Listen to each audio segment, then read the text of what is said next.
In the years that I was in the seminary, there was something that I would consistently tell the new guys when they got there at the beginning of every year.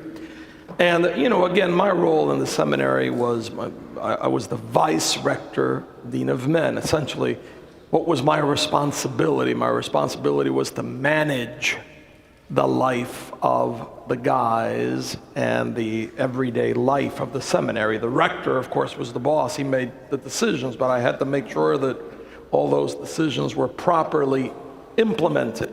And when new guys came, we would have an orientation period of about 2 weeks.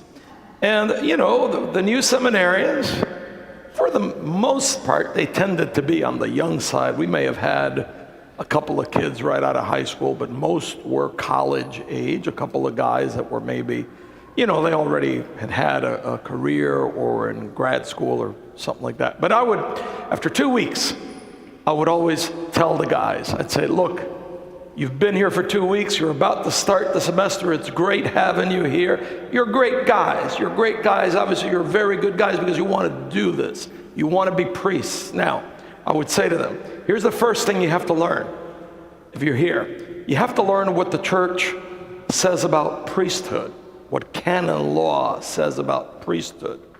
And it says that the church only ordains men to the priesthood. And I would tell them, it means more than gender, okay? It means that it doesn't ordain boys to the priesthood.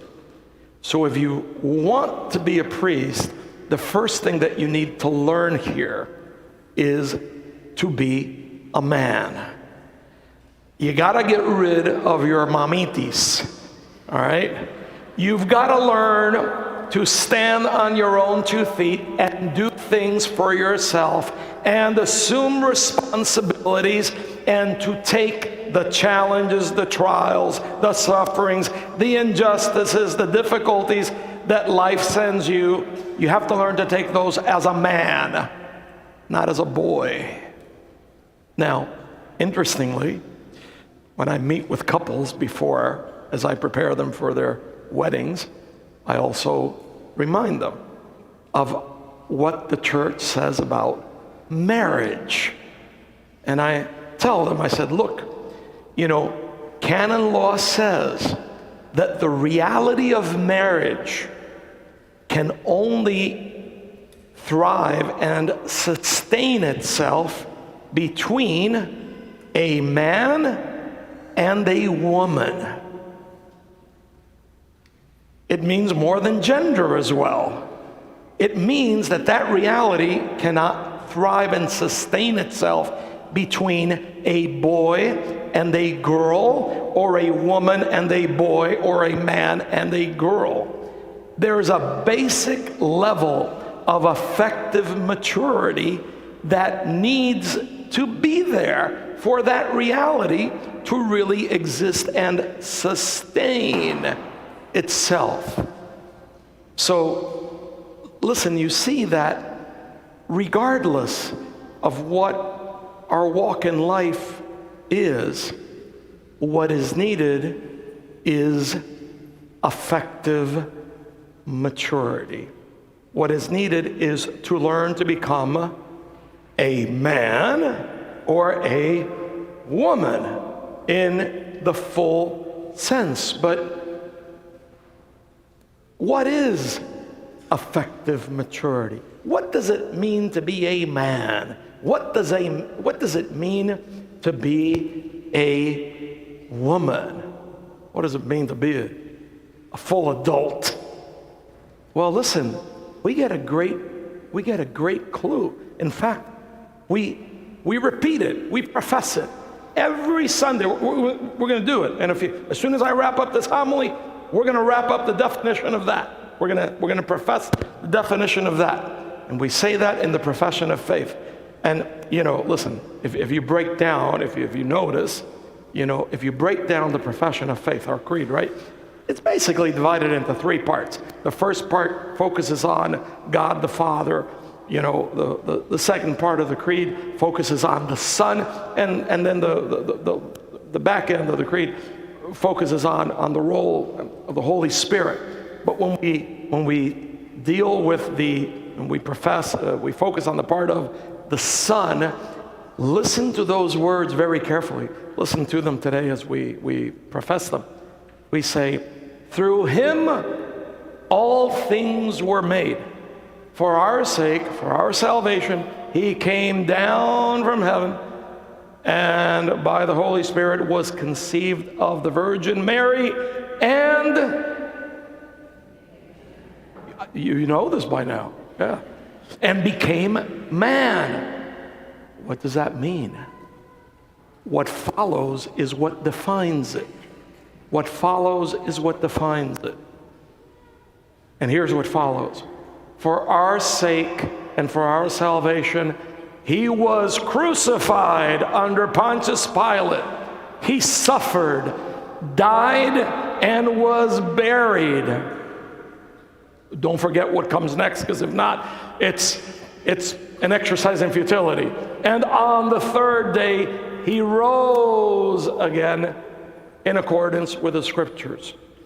So in other words, what it really means to be a man, to be a woman, to be a mature, a full-fledged adult, has everything to do with our ability to take the sufferings, the injustices, the pain, the trials, the many things that we need to die to in this life with the humility, the charity, the mindset, the hope that Jesus bore.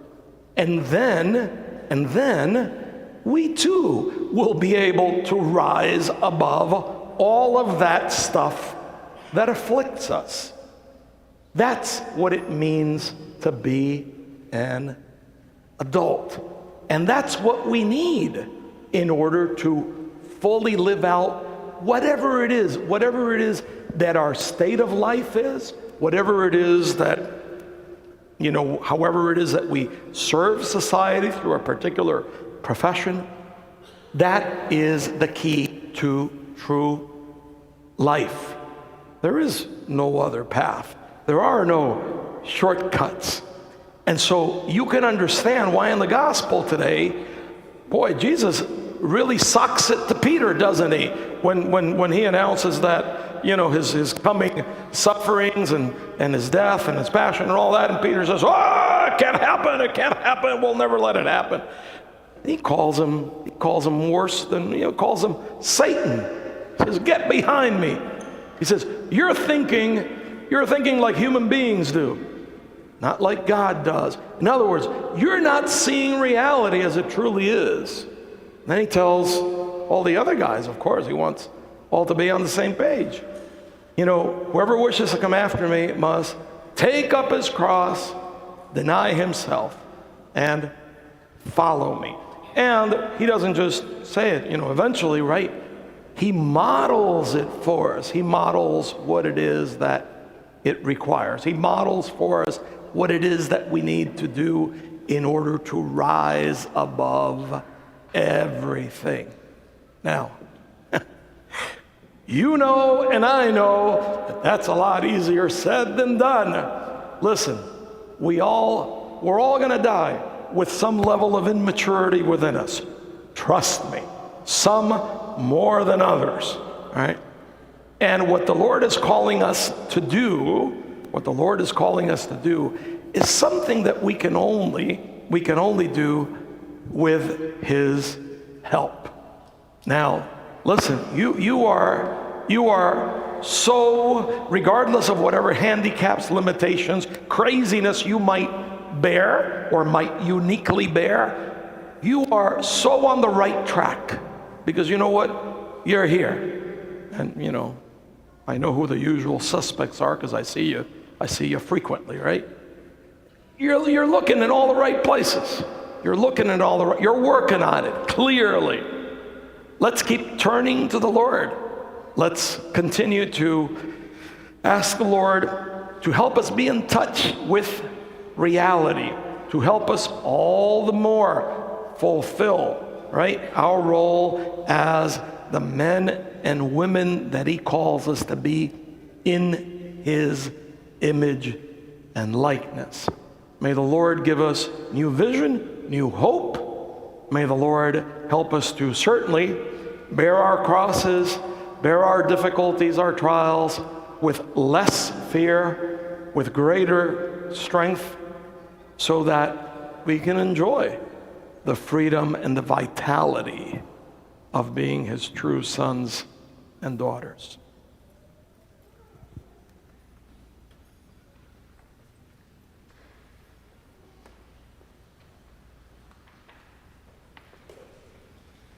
Let us now stand. Let's do it. Let's profess the faith that teaches us so much about life.